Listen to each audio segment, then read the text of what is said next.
આ ન્યૂઝના પ્રાયોજક છે CSC બાલ વિદ્યાલયા. લાહોરી ઝીરા, હર કોઈ પીરા લાહોરી ઝીરા. વલસાડના શહીદ ચોક નજીક વાળ કાપવા બાબતે ઠપકો આપતા યુવક પર જીવલેણ હુમલો કરી શખ્સ ફરાર.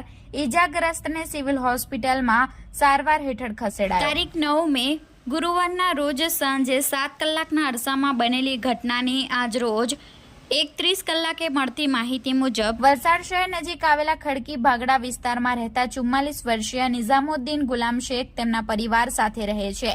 તેમને 7 વર્ષીય દીકરો છે. તેને બોલવાની ઘણી તકલીફો પડે છે.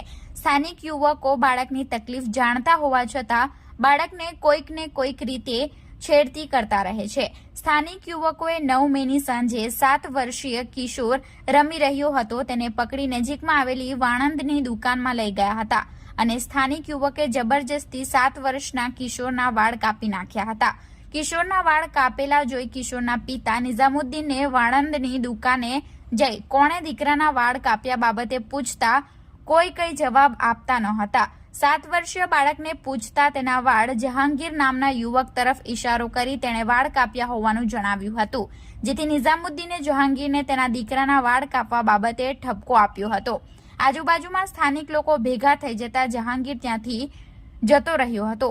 થોડીવાર બાદ જહાંગીર ચપ્પુ લઈ આવ્યો હતો અને નિઝામુદ્દીન ગુલામ શેખ ઉપર ચપ્પુ વડે હુમલો કરી નિઝામુદ્દીનને કપાળે, કાનની પાસે, હાથમાં તેમજ છાતીના ભાગે ચપ્પુ વડે સામાન્ય ઈજાઓ પહોંચાડી જહાંગીર ફરાર થઈ ગયો હતો.